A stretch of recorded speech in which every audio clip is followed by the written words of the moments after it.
Sejam muito bem-vindos a mais uma edição do programa Portugueses lá fora, na sua Rádio Estádio. Se nos acompanha nas últimas 40 edições, já sabe que este é o magazine semanal que viaja pelo mundo à procura dos portugueses, sejam eles treinadores, jogadores, dirigentes, membros do staff técnico até médico, que fazem carreira no futebol além fronteiras e que, como gosto sempre de dizer, elevam bem alto o nome de Portugal e do futebol português. Aperte os cintos, venha daí. A primeira viagem desta semana é curta. Vamos até à Galiza e à Corunha, ao encontro de Pedro Correia, ou se preferir, Pedro Martelo, porque é assim que o próprio gosta de ser conhecido, um nome que herdou do primo, também jogador, Pedro Martelo, que é filho também de um antigo jogador, evorenses de Gema, alentejanos de Gema, que fazem então o seu percurso no futebol. Pedro Correia, 20 anos, está na equipa B do Depor, ele que tem final de formação no Benfica, depois vários anos já no Depor, esteve no Braga por empréstimo, regressou esta temporada com o sonho de se afirmar na equipa A, um objetivo que continua bem presente. Pedro Martelo, que falou também com a Rádio Estádio desse momento heroico do futebol português, o título europeu sub-19, em que ele próprio marcou um golo na final. Tivemos tempo para falar ainda dos seus grandes amigos e colegas de geração, João Félix e Trincão, e de muito, muito mais. Fique connosco e fica a conhecer então Pedro Martelo. Obrigado por estares com a Rádio Estádio no programa Portugueses lá fora. Estás muito bem nesta altura no Deportivo da Corunha, portanto, quais são os teus sentimentos neste momento em que as coisas estão a correr bem, estás a jogar bem, estás a marcar golos? Imagino que esteja a ser um período muito positivo para ti. Não, o meu. Sim, agora tem sido um bom momento. O meu objetivo desde agora é tentar alcançar a marca de 10 gols até o final da temporada. Fiz agora 2. É tentar alcançar estes 8 nos 12 jogos restantes e continuar a fazer exibições positivas. Pedro, obviamente também está nos teus objetivos depois de afirmar-te gradualmente no Corunha, na primeira equipa, no clube, ao mais alto nível.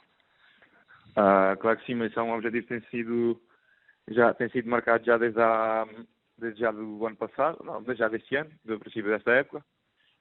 Entretanto, não aconteceu. Tive a oportunidade de ir lá 2 vezes fazer 2 jogos amigáveis, mas entretanto não aconteceu porque a equipa não estava num bom momento e agora estão a atravessar um bom momento e já estão mais tranquilos e pode ser que esteja a chegar a oportunidade. Estás preparado para isso, não é? Quando chegar, estás preparado para agarrar. Estou mais preparado. Pedro, como é que tem sido a tua vida na Corunha? Estás muito perto de Portugal, a verdade é essa, a Galiza é muito perto de Portugal, apesar de tu não seres do norte do país, mas estás muito perto de Portugal. Como é que é a tua vida aí? Estás-te a dar bem na Corunha? Já tens uns anos de caça também, não é? Exato. Aqui até um dos motivos de eu me sentir bem no Depor é em termos de estilo de vida. Epá, não sei, adaptei-me muito bem aqui, tenho aqui já há alguns amigos, malta que já conheço há muito tempo, já são 4 anos aqui. E isso, antes tinha também cá um colega meu português, o Ricardo, que fazíamos tudo juntos e que me ajudou também na integração aqui. E a Galiza, não é? Muito parecida com Portugal em muitas coisas, não é?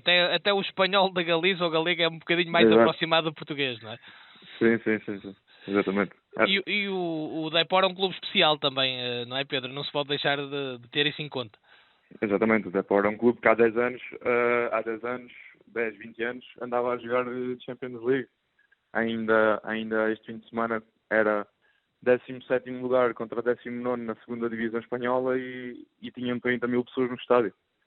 É um clube que tem uma grande afición, como costuma dizer aqui. Era isso que eu te ia perguntar, Pedro. Apesar do Depor não estar no patamar que já esteve, as pessoas da Corunha continuam a criar ambientes fabulosos no Riazor e a acompanhar o clube com grande paixão. Tal e qual. Isso é uma coisa também muito importante. A malta aqui, como são da Corunha, são todos do Depor e isso é muito bom. E tu sentes-te acarinhado também aí pelas pessoas, os adeptos do Corunha, as pessoas da Corunha? é imenso, imenso. Tenho sido parado até algumas vezes no estádio de Riacho quando vou ver os jogos, ou até mesmo na rua, de me pedirem fotos ou autógrafos ou o que for. Da verdade, sou bastante acarinhado aqui.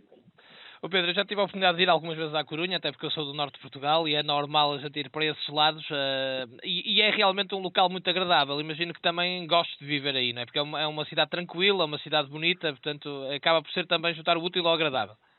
Adoro. Era o que eu já tinha referido há bocado.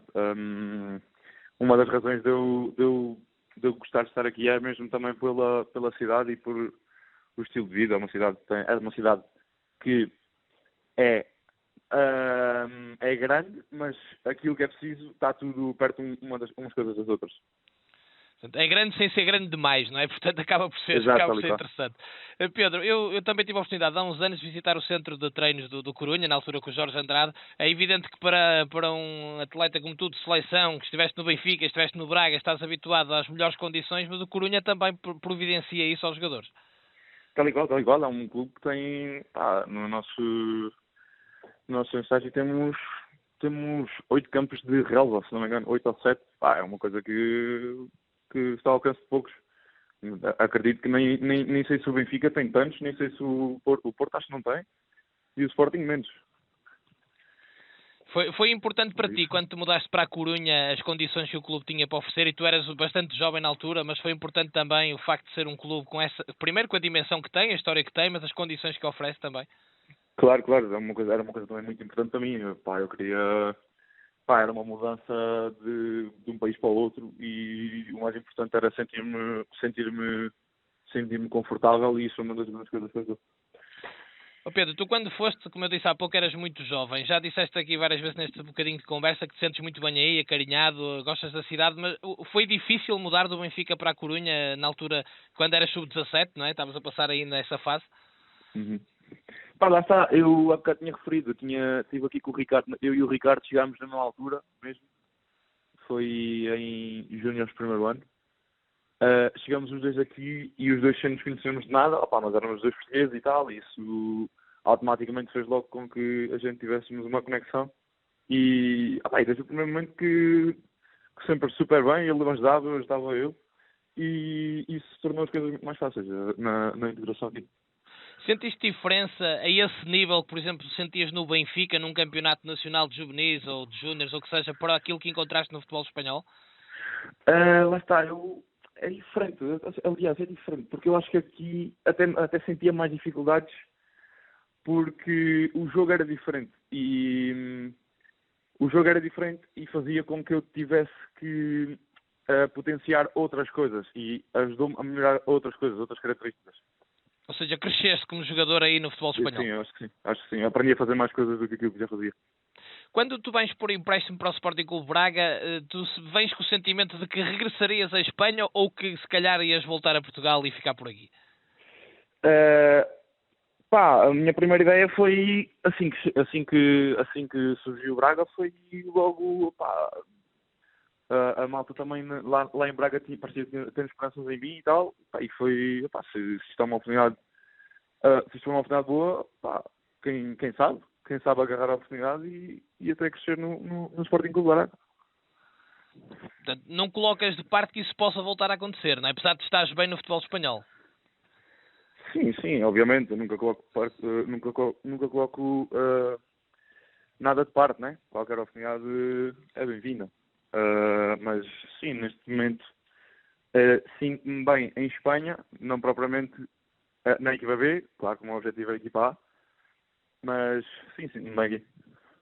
Pedro, obviamente tu ficaste aqui com grande nome em Portugal, se bem que às vezes vai do Pedro Martelo ao Pedro Correia, e aconteceu-me quando estava a preparar a tua entrevista de haver pessoas que pensavam até que eram jogadores diferentes, mas é o mesmo. Já lá vamos ao teu apelido, mas por causa do golo, dos golos, mas do golo na final que nos deu o título europeu de sub-19, que foi algo muito acompanhado pelos portugueses, muito alinhado pelos portugueses, e imagino que se possa dizer que é um dos momentos mais altos da tua carreira até ao momento. Sim, sem dúvida, foi o momento mais alto da minha carreira. Também já me tinha acontecido dar um golo que deu um campeonato, que foi iniciado já com o Benfica, fomos campeões nacionais, mas como é óbvio não se compara a dimensão do Campeonato da Europa com o Campeonato Nacional de iniciados, né? E opá, é uma coisa que eu ainda hoje tenho muito presente, apesar de já ter sido há quase 2 anos, é uma coisa que ainda hoje em dia tenho muito presente e que as pessoas têm muito presente. Essa geração, além do trabalho fantástico que a Federação tem feito em todos os escalões e o seguimento do trabalho que é dado, vocês tinham uma união fabulosa. Eu vi algumas imagens, até uma espécie de documentário da Federação sobre vocês, e vocês são muito unidos, há quase ali uma espécie de uma família que acabou por ser determinante para vencer esse europeu. Claro, claro. Mas isso é uma das nossas características. Isso é como se fosse uma característica de, por exemplo, eu jogar bem de cabeça, não sei, o Jota fazer fintas, o Trincão também correr muito. É uma característica como se fosse outra qualquer. Era uma coisa que, tu me perguntas, se tu me pedes para te explicar, não te sei explicar, o que é que eu te vou dizer? Claro, É uma coisa, é uma empatia, uma química, não é? Sim, já levamos juntos desde há muito tempo, e somos todos pessoas que somos todas pessoas muito humildes e isso é uma coisa que nos ajudou muito, o facto de sermos todos muito humildes. Vocês sentiam desde o início que podiam ganhar aquela competição ou foram acreditando ao longo da prova?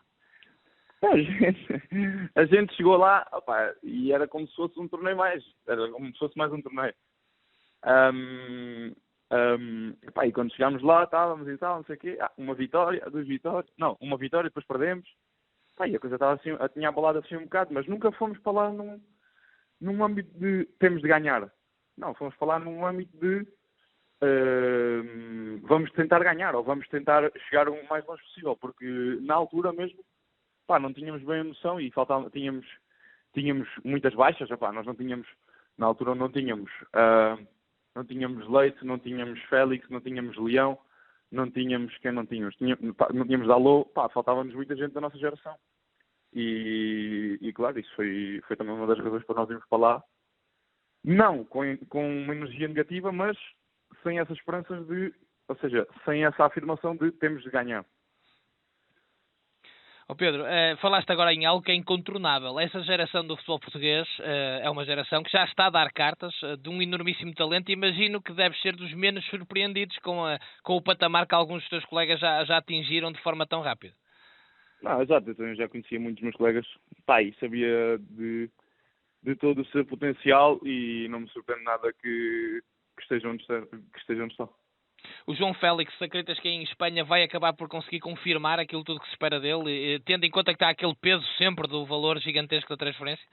Acredito sem dúvida. Ainda me lembro ao início do ano que uns colegas meus, João Félix, melhor do mundo, e agora já me dizem o mesmo. Mas eu ainda assim acredito que assim que ele ganhar aquela confiança e se sentir à vontade, acredito que ele vai calar muitas bocas. E ele se calhar está naquele período de adaptação, a outro nível, é verdade, mas que tu também tiveste quando chegaste ao futebol espanhol, porque é bastante diferente, tem que se dizer isso, não é?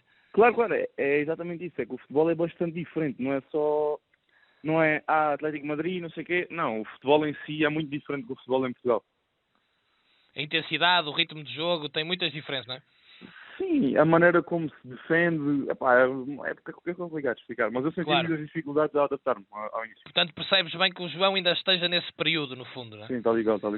E o Trincão? Vês o Trincão a vencer no Barcelona, Pedro? Porque realmente aqui em Portugal foi também uma grande surpresa, não obstante a enormíssima qualidade do Trincão. Sem dúvida, vejo o Trincão em qualquer lado. O Trincão neste momento está numa forma que está a nível de poucos e sempre foi um jogador que a mim pessoalmente me gostou muito. E não só pela ligação que tenho com ele, porque também me dou muito bem com ele, mas em termos de qualidade é indiscutivelmente um dos melhores da nossa cidade. Pedro, vamos falar outra vez de ti e para te perguntar, então tu preferes Pedro Martelo ou Pedro Correia? Vamos lá saber isto. Eu prefiro Pedro Martelo, acho que é um nome artístico. E de onde é que veio o Martelo? Conta-nos lá, porque já sei que isto na família há mais, mas pronto, de onde é que veio? Sim. Não, veio principalmente do meu primo. Que joga na Noruega, não é? Sim. Que agora já não está na Noruega, voltou outra vez a Portugal. O Vítor, não é? O Vítor, é assim. Sim, Vítor. Sempre foi uma pessoa com quem eu estive muito ligado desde pequenino, que eu sempre tive um grande carinho e que ele, na minha cidade, era conhecido pelo Martelo, e eu era conhecido pelo primo do Martelo, e entretanto ficou o Pedro Martelo. E distingue-te dos demais. Tu falaste da tua Exato. cidade, vocês são alentejanos de Gema, não é? Portanto, tens o Lusitano, Sim. o Lusitano de Évora aí no Tal e sangue, qual. não é? Tal e Portanto, qual. e o teu pai era jogador, mas era conhecido como Joari, apesar de se chamar Rui Pedro, não é? sim. Era conhecido por Joari, porque era um jogador do Porto, que era o Joari, Muito rápido. que era muito parecido a ele, e entretanto ficou o Joari. Portanto, a família toda, além de ter o futebol no sangue, tem também aqui as coisas dos apelidos, não é? Pedro, o teu pai, por ter sido jogador, é um pai, digamos, crítico em relação a ti? Como é que é a ligação de alguém que é pai e ao mesmo tempo é jogador? Como é que tem sido isso? Não, o meu pai sempre foi uma pessoa que eu gosto muito da relação que tenho com ele em termos a nível de futebol, porque ele sempre sabe-me dar espaço. Ou seja, nunca me pressiona, nunca diz que isto tem de ser assim, nunca reclama comigo. Opa, porque ele também sabe que eu sou muito autocrítico, eu sei bem quando faço mal e quando faço bem. E quando faço mal e me criticam mais ainda, opa, a mim não me ajuda. O que me ajuda é saberem falar comigo e saberem ver as coisas, e ele sempre foi 5 estrelas nesse aspecto, sempre me ajudou ao máximo, e vive mais isto ainda que eu, ou seja, vive mais o meu sucesso que eu próprio. Então tens essa ligação especial, o teu pai sabe-te dar o teu espaço, o teu tempo, Sim, mas ao mesmo tempo acompanhar-te, acarinhar-te, dar-te esse apoio que tu precisas. E o teu primo, o Vítor, é alguém também com quem falas muito sobre futebol e sobre a vida, no fundo, não é? Claro, o meu primo é o tipo de relação, né? Ao ser primo, não é uma coisa que ser pai, né? Claro. E... É uma espécie de irmão mais velho também, não é? No Claro, fundo. tal e qual. É como se fosse um irmão mais velho, E sim, não, e eles também sempre foram ligados. E ele também tem esta experiência de saber o que é ser português lá fora e grande, jogar fora de Portugal, e portanto pode sempre dar essa ajuda também, não é? E já passou por muitas experiências também e tenta-me sempre ajudar. Pedro, estamos na reta final, mas saber, portanto, tens como objetivo, obviamente, imediato, poderes-te afirmar no Depor ao mais alto nível, mas há mais objetivos que tu coloques para ti na tua carreira, por exemplo, dizer eu gostava de atingir isto, ou este sonho, ou aquele objetivo. Evidentemente que imagino que a seleção A também venha a ser um sonho, porque estás habituado a defender a nossa seleção, portanto acredito que faça parte dos teus objetivos também. Sim, tal igual, ou seja, o meu objetivo agora neste momento, a curto prazo, seria encaixar numa equipa A, ou seja, encaixar na equipa A do Depor, ou quem sabe se surgisse alguma coisa, mas principalmente encaixar na equipa A do Depor, e logo começar a pensar na seleção, porque agora, tendo em conta que estou na equipa B e tal, e há muita gente agora noutro patamar, é um bocado surrealista estar a pensar na seleção. Mesmo assim, acho que estando lá, acho que seria capaz de aceitar o desafio, ou seja, seria capaz de agarrar o desafio. E é isso, continuar a pensar naquilo que tenho que fazer e dá tudo. Sendo realista, nunca perder os sonhos de vista, porque também nos movem, não é? Nos dão mais ambição e nos fazem seguir o caminho. Tens algum jogador que sigas particularmente, tendo em conta as características que tens no campo? Alguém que tu gostes de seguir em particular? Essa é uma pergunta que ultimamente já deixei de saber responder. Pois, são vários. São vários, sei lá. Hoje em dia não tenho assim um que eu diga, ei, é mesmo parecido comigo. Não tenho assim. Então, e se tivesse que te definir a ti, seria mais fácil, por exemplo, como é que tu, se te perguntarem ao Pedro, como é que tu és como jogador, o que é que te vem logo à cabeça? Como é que eu sou como jogador? Acho que é evidentemente o faro de golo, ou seja, saber onde estar, saber posicionar-se, os desmarques no último terço do campo, acho que é o meu ponto forte. Como é que tu lidas, e tu há pouco falaste sobre isso, por exemplo, quando o jogo te corre mal ou quando a equipa perde, precisas daquele tempo para ti, sem que ninguém te diga grande coisa para poderes refletir sobre o assunto, como é que tu lidas com isso? É mais até, eu sou muito autocrítico para comigo, não tanto com a equipa. Imagina, eu posso ganhar um jogo e posso fazer 2 golos, mas se falhei aquele terceiro que devia ter marcado, já me vou ficar com ressentimento e já vou ficar a pensar, o que é que eu poderia ter feito para aquilo não acontecer. Mas também ao longo dos anos ganho mais experiência nesse aspecto, porque eu sei que eu sou muito autocrítico e antes esse pensamento afetava-me. E hoje em dia também devido ao trabalho do Pedro Seabra, que é o meu mental coach. Sim, conheço bem. Ajudou-me também a ver as coisas e a pensar nessas coisas de outra maneira, a tentar sacar o lado positivo disso. Como eu disse há bocado, o que é que eu podia fazer para que tivesse feito esse terceiro gol? E isso hoje em dia ajuda-me muito também. Ou seja, mais te concentrares no erro, é mais no que podes fazer para melhorar, não é? Exato, tal e qual. Mas tu gostas de ver a seguir o jogo e de ver as tuas movimentações e de perceber o que é que tens... Gosto. Costumo sempre fazer, sempre que tenho a oportunidade, vejo sempre o jogo em casa, quando chego a casa. Isto atento Logo no dia. às coisas, por exemplo, tu tens noção em campo o que é que te saiu menos bem e depois estás com atenção ao ver outra vez exatamente qual foi a movimentação que tu fizeste e que não te saiu tão bem, não é? Tal e qual. Às vezes até já vou com os números apontados para ver em que minuto é que foi e confiro em casa. Pedro, para fecharmos, tu sentes que aí em Espanha o futebol português é respeitado, que há, portanto, respeito, apesar dos espanhóis, obviamente, terem um futebol de altíssimo nível, se calhar uma das melhores ligas do mundo, que respeitam o futebol português? Em termos de liga, não tanto, por isso, mas né? em termos de jogadores, sim. Em termos de jogadores, hoje em dia já se fala muito aqui de que Portugal está com muitos jogadores. Ou seja, até acredito muito, até uma das grandes razões é a nossa geração. Mas sim, é que eles agora, hoje em dia, respeitam muito mais aquilo que é o jogador português. Não tanto a Liga, mas o jogador português. A Liga, com todas as confusões que vão acontecendo, que obviamente chegam à Espanha, não é fácil também Claro. ter a melhor imagem. Pedro, desejar-te a melhor das sortes, agradecer por ter estado connosco e obviamente vamos continuar a acompanhar a tua carreira. Muito obrigado.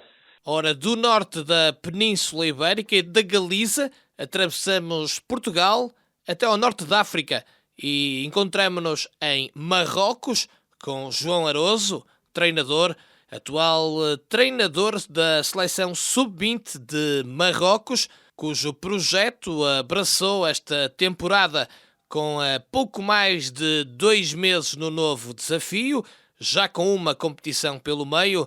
De olhos postos no Mundial e na CAN da categoria, João Aroso traça à Rádio Estádio a radiografia do que encontrou em termos de talento individual, capacidade coletiva, até cultural, da paixão pelo jogo dos marroquinos e, obviamente, sempre tudo com um olhar muito português. João Aroso é o nosso próximo convidado neste Portugueses lá fora. Mister, boa tarde antes de mais, obrigado por estar com a Rádio Estádio no programa Portugueses lá fora. Pedi-lhe que, se fosse possível, que balanço é que é possível fazer nesta altura da sua experiência com a seleção sub-20 de Marrocos. Acabou de sair de uma competição, foi até às meias finais, onde perdeu com a Tunísia. Que balanço é que é possível fazer nesta altura do trabalho que até agora desenvolveu? Olá, prazer estar convosco, obrigado pela oportunidade também. Comecei a trabalhar no início de janeiro, portanto foi um processo de uma intensidade enorme, porque, como poderão imaginar, eu não conhecia nenhum jogador marroquino da geração sub-20, portanto foi muito intensa, portanto, a forma como tive que me organizar para recolher informação dos jogadores que já tinham passado pela seleção. E de facto a Federação está num processo de mudança muito grande e portanto foi muito difícil obter informação. Fiz 2 estágios, o primeiro para conhecer os jogadores locais, supostamente os melhores pelas informações que me chegaram, e depois outro destinado a conhecer sobretudo os jogadores a jogarem no estrangeiro, porque Marrocos tem jogadores com muita qualidade a jogar, sobretudo em países como Espanha, França, Alemanha, Holanda, Bélgica, sobretudo nesses países, muitos e com muita qualidade.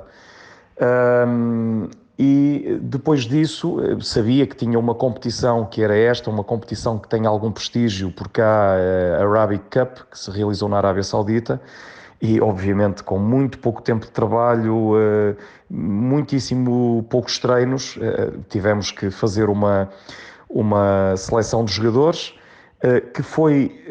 em que tivemos limitações enormes por vários motivos. Primeiro porque, como não é uma data FIFA, não pude trazer muitos dos melhores jogadores que jogam na Europa. eu diria que a grande maioria. Depois muitos deles, como não tinham ainda passaporte marroquino, também não puderam estar nesta lista. O clube com melhores jogadores aqui em Marrocos tinha uma competição em França e, portanto, também não pude levar esses jogadores. Portanto, enfim, em várias posições, fomos com segundas, terceiras, quartas escolhas e, atendendo a isso e a mais alguns problemas que tivemos lá de ordem organizativa, penso que, enfim, com todas estas condições, chegar às meias finais foi acima daquilo que era expectável, sinceramente. Ganhamos os 3 primeiros jogos, portanto, os jogos da fase de grupos, ganhamos os 3. Ganhamos depois os jogos dos quartos de final através de penaltis e caímos nas meias finais. Portanto, o balanço em termos de resultados, e resultados não deve ser o mais importante num processo destes, mas tem sempre a sua importância, como sabem. Acho que aqui os marroquinos vivem ainda mais a sua seleção do que aquilo que estamos habituados em Portugal. Não a sua seleção principal, mas as seleções jovens vivem com uma intensidade, mesmo em termos de impacto de imprensa, de uma forma que não existe em Portugal. Portanto, enfim, esta é uma das partes. A outra, realçar de facto a qualidade de muitos jogadores em Marrocos, a paixão que existe em Marrocos pelo futebol. E pronto, e é isso. Em traços gerais, julgo que este é mais ou menos o balanço.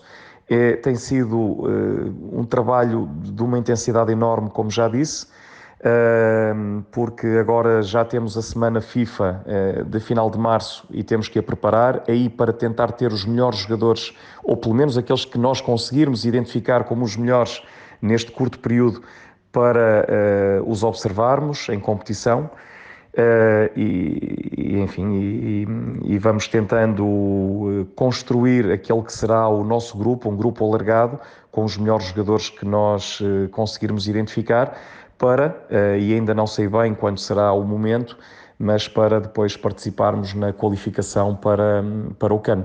Mister, segundo julgo saber, Marrocos Sub-20 só não apanha de surpresa, digamos assim, o convite, sendo certo que o Mr. João Aroso tem um percurso que fala por si em escalões de formação, em vários clubes, em vários momentos, mas dizia eu que não foi propriamente uma surpresa, porque o diretor técnico nacional em Marrocos é o Ozian Roberts, né, que já tinha querido o Mr. João Aroso para o país de Gales Sub-20, né? E na altura só não foi possível porque acabou por ir para Braga.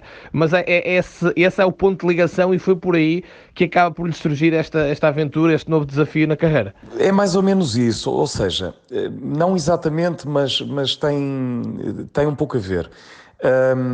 No Reino Unido, eles, portanto, com muita frequência as candidaturas ou escolhem os treinadores por candidatura. Mesmo até com frequência no futebol profissional entrevistam vários treinadores para escolher portanto, depois quem fica. Mas isso é muito frequente em contextos de sub-23, etc. E na altura houve de facto um concurso para a seleção sub-21 do país de Gales, e eu enviei a candidatura. Portanto, estava já numa fase final, portanto, não tenho a certeza absoluta que depois no fim fosse eu escolhido, mas estava numa fase final com as coisas muito bem encaminhadas, quando tive que, enfim, não pude aguardar mais, porque o convite do Braga surgiu e eu tive naqueles dias que tomar uma decisão. Portanto, foi mais ou menos isto. Entretanto, quando eles abriram também candidaturas aqui em Marrocos, quando o Ozian Roberts entrou em funções, para muitas funções, não apenas os cargos de selecionadores das seleções jovens, e ainda outros cargos que estão agora a abrir, e quando eu tomei conhecimento, candidatei-me também. Portanto, e vim cá, formalmente, a entrevista, portanto, tudo muito no método britânico, digamos assim, e pronto, e foi-me oferecido aquilo que, pronto, com orgulho, aquilo que era o melhor cargo, enfim, que eles tinham para oferecer, propuseram e cá estou. Portanto, foi assim, dessa forma. Ou seja, nesse processo que o leva a candidatar-se, viu aí pormenores aliciantes, não é? De dirigir esta seleção sub-20 de Marrocos. Primeiro porque falou há pouco, quando há jogadores que estão em países como França, Espanha, Bélgica, quer dizer que há ali potencial e que tecnicamente há muito para por onde trabalhar, mas também fazer evoluir taticamente nos conceitos de jogo, na organização, e depois também, imagino eu, Mr. João Aroso, porque há aqui a possibilidade da qualificação para a CAN da categoria e também para o Mundial da categoria, que são obviamente também dois fatores bastante aliciantes e que não podemos pôr de parte. Sim, tudo isso, a qualidade dos jogadores, a qualidade das instalações, que é top.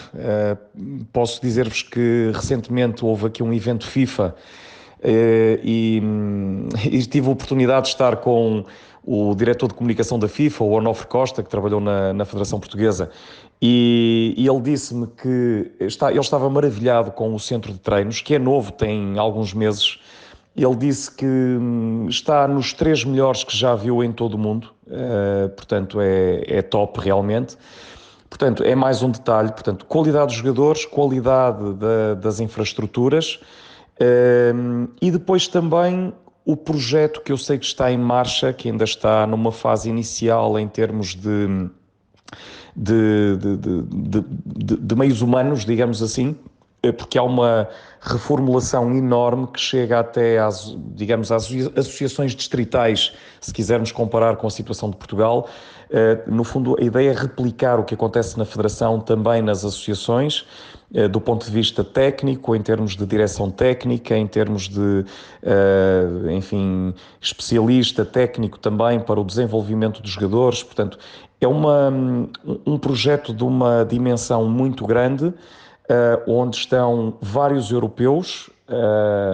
Há a ideia também de ter marroquinos, portanto posso dizer que os adjuntos de todas as equipas técnicas são marroquinos, mas procuraram treinadores pronto, com outra experiência, enfim, e sobretudo europeus. O treinador sub-17 é espanhol. Sub-15, apesar de ser marroquino, é alguém que esteve na Europa e na Academia Aspire, portanto tem outro tipo de experiência. O treinador do Sub-23 é francês, mas os Sub-23 são um contexto em que não terão competição durante 1 ano e meio e, portanto, entronca aqui um bocadinho o contexto do Sub-20 no que referiu. Portanto, tem desafios muito grandes, muito difíceis, porque em toda a história Marrocos só esteve em 2 fases finais do CAN Sub-20 e uma delas não teve que se qualificar porque organizou a competição em casa. Portanto, é muito difícil, porque sabemos que em África há seleções que, enfim, há alguns problemas relacionados com idades dos jogadores e tal, é um problema grande em África, portanto, noutros países, e que faz com que também se torne uma dificuldade adicional, naturalmente, e depois, em alguns contextos também, campos em mau estado, etc. Portanto, um conjunto de razões. Agora, é um desafio obviamente grande e aliciante por isso, e como disse, aliciante pela qualidade dos jogadores e também das instalações e do projeto do ponto de vista técnico que está em crescimento. Ao fim deste tempo, que é curto, obrigatoriamente, mas já com essa competição que falamos há momentos realizada, pode dizer-se que encontrou uma realidade melhor que a que estava à espera a nível da qualidade dos jogadores, a que estava à espera, pior que aquilo que imaginou, ou se não quisermos dizer pior, uma realidade que lhe dá a perceber que poderá ter um pouco mais de trabalho para chegar àquilo que pretende a nível da organização, da filosofia, da ideia de jogo. O que é que nos pode dizer sobre isto? Estava a contar com isto que encontrou? Ficou surpreendido positivo ou negativamente? O que é que nos pode dizer, mister? Surpreendeu-me favoravelmente a qualidade dos jogadores, de um modo geral, de vários a jogar em Marrocos. mas surpreendeu-me muito a quantidade enorme de jogadores que jogam no estrangeiro. Alguns deles que são contratados para irem jogar no estrangeiro, outros que já nasceram lá, já são marroquinos de segunda geração, porque há marroquinos, muitos naqueles países que eu referi há pouco. Em Portugal há muito poucos, como se sabe, mas noutros países há muitos. E, portanto, isso foi uma surpresa boa. Inclusivamente é uma realidade que eu não conhecia em Portugal e trabalhei nas seleções jovens também em Portugal. Existem scouts que estão, portanto, que acompanham os jogadores no estrangeiro, portanto, que vivem nesses países e os acompanham e nos dão informações, porque senão de outra forma seria extremamente difícil. A parte negativa é que, não sendo data FIFA, nós temos muita dificuldade em trazer esses jogadores, porque os clubes não têm que permitir e muitas vezes não permitem. Marrocos tem tido uma dificuldade grande, que é, muitas vezes as competições disputam-se fora de data FIFA e, portanto, tem esta desvantagem comparativamente a praticamente todos os países africanos, porque não têm esta realidade, com exceção, julgo eu, do Senegal, que tem também muitos que jogam em França. Pronto, é uma situação que tenho tentado influenciar no sentido de alterar, de procurar que possamos ter os momentos decisivos em data FIFA para poder ter os melhores jogadores. Acrescento ainda que tenho gostado muito do ponto de vista da mentalidade do jogador marroquino. Era algo que eu não sabia o que é que ia encontrar. Por vezes tem-se uma ideia que pode não ser muito positiva, mas tenho a dizer muito bem, de uma forma geral,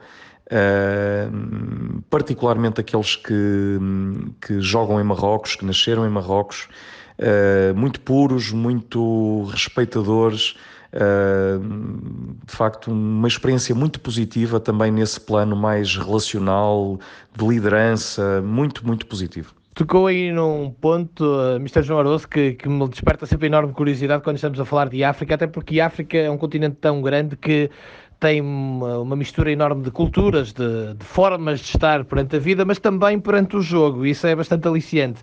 E por isso é que se diz que os magrebinos, não é? As equipas de Norte de África, os países de Norte de África, têm um estilo de futebol, às vezes até mais, digamos, mais sul-americano, com mais jogadores tecnicistas, no Tunísia, Egito, Marrocos, Argélia. Confirma isso, é verdade? Acha que dentro do que é o contexto africano pode-se olhar aqui para Marrocos e para os jogadores marroquinos com este lado, com este perfume mais tecnicista, ou em virtude de já ter muitos jogadores desses campeonatos europeus de que falamos há pouco, acaba também por lhes dar aqui um contexto mais rigoroso, mais objetivo do futebol europeu, sem perder obviamente a sua criatividade e a sua imaginação? Sim, é verdade isso que refere, desses países que enumerou, Marrocos também. Eu acho que o jogador marroquino, eu já disse isso em entrevista aqui, curiosamente a uma rádio marroquina, tem muito a ver com o português, ou seja, tendencialmente, fisicamente não são jogadores muito altos e fortes, mas são jogadores muito técnicos, em geral. Portanto, há realmente muitas semelhanças. Há clubes que já trabalham bem em Marrocos, daquilo que eu já pude perceber, nomeadamente há um clube que é o clube que fornece mais jogadores à seleção, em que já percebi que trabalha com bastante qualidade do ponto de vista da organização de jogo. O facto de uma equipa ser organizada e dos jogadores, enfim, terem mais essa cultura europeia de jogo, digamos assim, não faz com que percam a sua qualidade técnica, pelo menos nas conceções mais... ou aquelas em que eu acredito, nós temos que permitir ao jogador condições para exprimir ao máximo a sua qualidade técnica, portanto não se trata de a retirar, mas proporcionar condições do ponto de vista coletivo para que elas se exprimam ainda melhor, e do ponto de vista defensivo conferir algum rigor, porque isso parece-me que, olhando jogos da primeira divisão marroquina, honestamente não gosto muito de ver. Acho que estes jogadores, há ainda uma cultura, faz-me lembrar Portugal há talvez 20 anos atrás, onde se apostava muito pouco em jovens. Isso passa-se um pouco em Marrocos e saem os jogadores jovens prejudicados também, porque precisam de contextos competitivos com estímulos superiores para evoluírem mais. Portanto, este é um problema. Agora, respondendo claramente à questão, são jogadores globalmente com muita qualidade técnica, obviamente que há de tudo, e depois nós, ao selecionarmos, obviamente vamos à procura daqueles que se enquadram mais naquilo que nós gostamos, e eu particularmente gosto de jogadores com bastante qualidade técnica. Mas isso resulta da paixão que este povo tem pelo futebol. Eles jogam muito. Quando tenho oportunidade de andar nas ruas de carro, passo por campos, os campos estão sempre ocupados. Por vezes, aquilo que em Portugal é muito frequente acontecer à noite, dos amigos se juntarem para jogar futebol, incrivelmente, aqui nós vemos, antes de irem para a escola ou irem trabalhar, as pessoas juntam-se para jogar futebol muito cedo, portanto, levantam-se mais cedo para irem jogar futebol. De facto, é um povo que adora o jogo. Portanto, isso acaba, obviamente, também por se refletir na quantidade e qualidade dos jogadores que tem. Já agora, Mister, até pela comparação com o jogador português, o jogador marroquino, qual é a ideia geral que sentiu desde a sua chegada que existe em Marrocos do futebol português? Há muita curiosidade em falar consigo sobre isso? Nota que conhecem o nosso futebol, que respeitam? Qual foi a sensação com que ficou? Não tenho ainda a ideia se acompanham propriamente o nosso futebol em termos o nosso campeonato propriamente, acho que não. Jogadores portugueses sim, enfim, já não falo do Cristiano por razões óbvias, não é?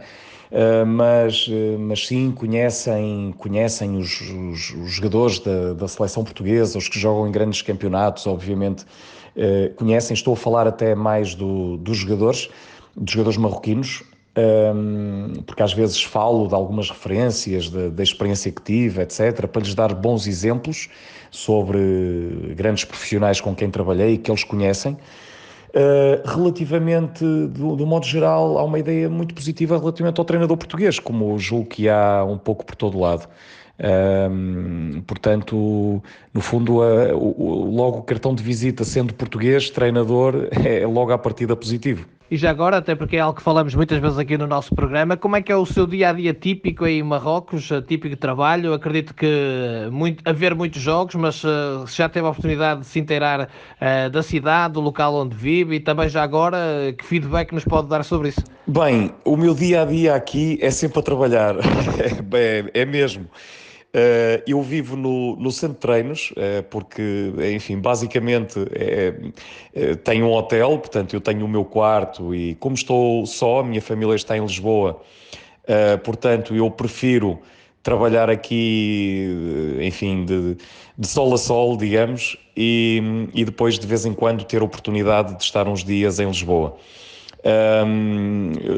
Portanto, o trabalho tem ao fim de semana, sim, sempre que estou cá ao fim de semana vou ver jogos, basicamente jogos na categoria sub-23, que é onde jogam os jogadores enfim, que estão na minha equipa, ainda bem, porque jogam nesse escalão. Idealmente deveriam jogar até já na primeira divisão, mas há a tal resistência que eu falei, portanto há muitos jogadores já com idade avançada a jogar, e há poucas oportunidades para os mais jovens. De resto, no dia-a-dia, durante a semana, muita coisa. Há muito trabalho. Por exemplo, agora estou a trabalhar a fazer o relatório da competição em que estivemos presente. Estou já a finalizar a convocatória para o tal espaço, a última semana de março, em que teremos os jogadores estrangeiros, os jogadores que jogam no estrangeiro connosco, que é a tal semana FIFA. Sei lá, o que é que poderia dizer mais? enfim, passar os treinos, não tive oportunidade ainda, colocar os treinos todos em computador para estar tudo guardado, todos os treinos destas últimas semanas. Ver jogadores em vídeo, vejo muitos jogadores em vídeo, nomeadamente os jogadores que jogam fora, portanto há sempre muita coisa para fazer. Eu diria que o único detalhe, eu tenho falado de coisas muito boas, o único detalhe onde eu sinto de facto um bocado a diferença tem a ver com os timings do ponto de vista administrativo para tratar das coisas. Aí há uma diferença grande relativamente àquilo que nós estamos habituados, àquilo que é a dinâmica na Europa e tudo aqui demora um bocado mais em termos administrativos, em termos de parte burocrática. Enfim, seria infindável se eu enumerasse aqui todas as situações, mas essa é a parte mais negativa e que muitas vezes tem repercussão naquilo que é o nosso trabalho. Por exemplo, o timing de envio de convocatória para os clubes, porque se não chega atempadamente, os clubes depois não deixam os jogadores vir. Enfim, há um conjunto de coisas que deve ser feito com brevidade, e acaba por, entre aspas, sobrar um bocado depois para o treinador, porque depois, em última análise, enfim, ou somos nós que lembramos e que ajudamos a fazer as coisas, ou então, por vezes, elas não acontecem atempadamente. Portanto, aí sinto a diferença, porque trabalhei em contextos onde havia um conjunto de coisas que eu não tinha sequer que me preocupar, porque alguém pensava por mim e as fazia, a parte não técnica. Aqui tenho que ter essa preocupação, porque senão depois sou surpreendido. Mister, para terminar, e obviamente até porque durante uns tempos, não é, de interregno no seu trabalho, também assumiu ali as funções, digamos, de comentador na Sport TV. Como é que olha para todo o ambiente que se vive no futebol português nesta altura? Por exemplo, hoje, no dia em que estamos a falar, há uma operação fora de jogo com indícios de corrupção fiscal, uma mega operação, há toda a questão do Sporting que envolve um montão de problemas, quer dizer, há montes de processos cujos nomes quase que ficaram no nosso dia-a-dia, dos mails, das toupeiras, dos cashballs, dos apitos, etc.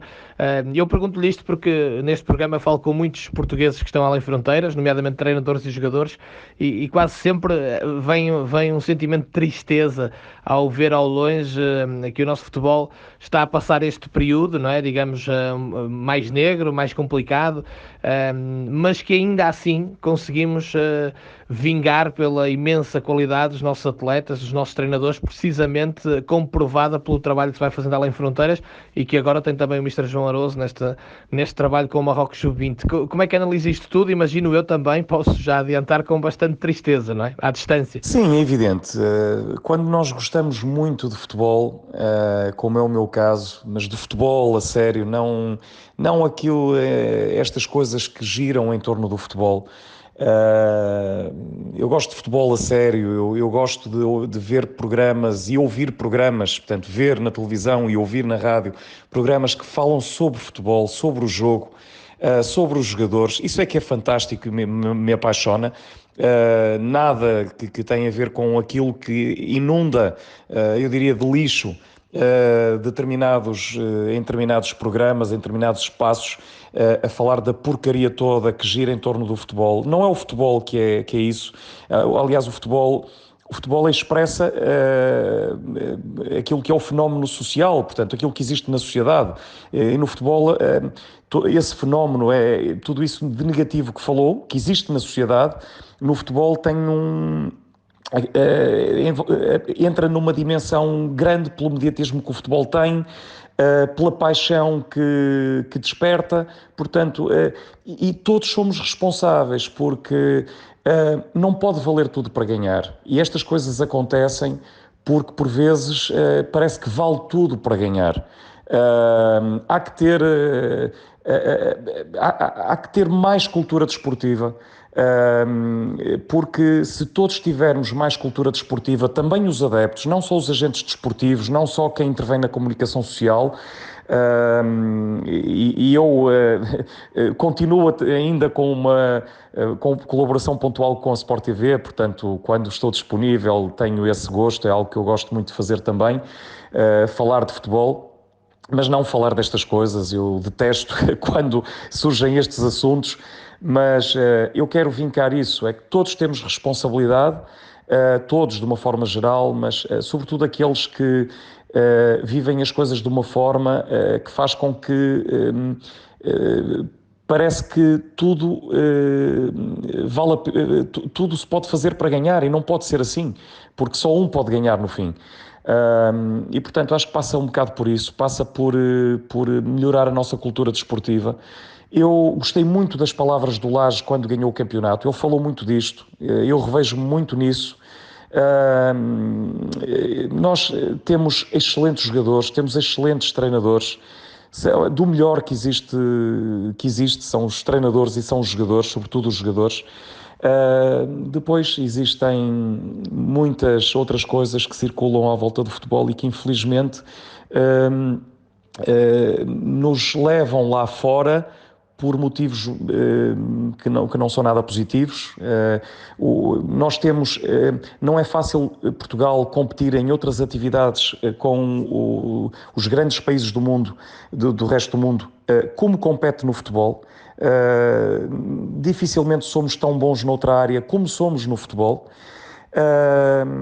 mas infelizmente depois há o outro lado que estraga tudo isto que é muito positivo. Agora, é responsabilidade de todos, não é responsabilidade só dos agentes desportivos, porque se os adeptos colocam sistematicamente a comunicação social também, todos, porque se cria, se exacerba toda este drama de quando não se ganha, quem lá está acaba por ser coagido mal, mas ser condicionado, se calhar, a fazer tudo, mesmo aquilo que não é lícito, para ganhar.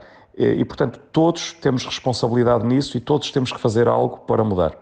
Para fecharmos com chave de ouro a falar de futebol e daquilo que nos apaixona, será obviamente uma espécie de verdade lá para Alice, mas que é sempre importante abordar.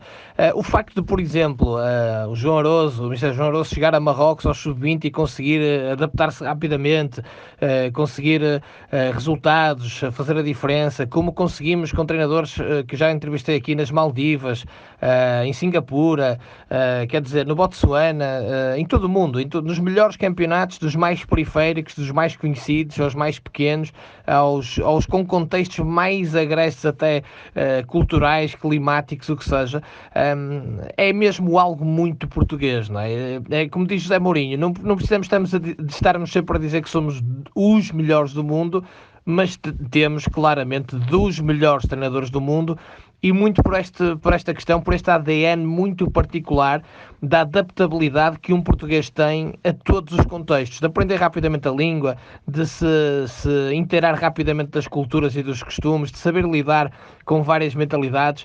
Não sei qual é o seu ponto de vista sobre isto, mas gostava de terminar assim porque é uma boa forma de olharmos para aquilo que é bom e que é nosso e do melhor que o nosso futebol tem. É muito interessante isso, essa capacidade de adaptação é um facto, eu por vezes brinco com isso. Nós aqui temos muitas nacionalidades, posso-vos dizer que além de um treinador espanhol, um treinador francês, dos marroquinos obviamente, há também a diretora técnica do futebol feminino que é americana, uma ex-jogadora, existem galeses, existem ingleses, enfim...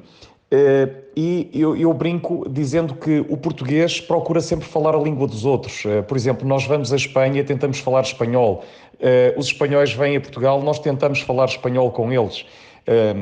Obviamente, com os ingleses, com todos, acaba por ser assim. Agora estou a desenvolver o meu francês, o árabe ainda não. Portanto, nós temos de facto, historicamente, culturalmente, essa capacidade de adaptação. enfim, não sei de onde vem, mas é algo que se calhar está connosco e que vai passando também de geração em geração. Lembrar a geração, sobretudo, da geração dos meus avós e também dos meus pais, em que muita gente emigrou, portanto nós temos isso e os portugueses são muito respeitados em países como a França, como a Suíça, enfim, Estados Unidos, Austrália, Brasil, os focos de grande imigração, sempre como pessoas trabalhadoras, honestas, não é? Portanto, historicamente existe isso e existe também no futebol. Acho que é fruto disso, dessa capacidade de adaptação, sim, do respeito que normalmente os portugueses têm pelos costumes dos outros, e depois normalmente pela competência, que é algo que falou do José Mourinho, uma das grandes referências, entre outras, que tem contribuído muito para a evolução do que é o treino em Portugal, no futebol, do que é o olhar para o jogo do ponto de vista tático ou estratégico, e portanto depois é algo que vai sendo partilhado, que mesmo nos momentos informais vai-se aprendendo, vai-se evoluindo e portanto vai-se cada vez mais tendo uma forma global daquilo que é o treinador português, a forma de treinar do treinador português, a forma de olhar para o jogo do treinador português.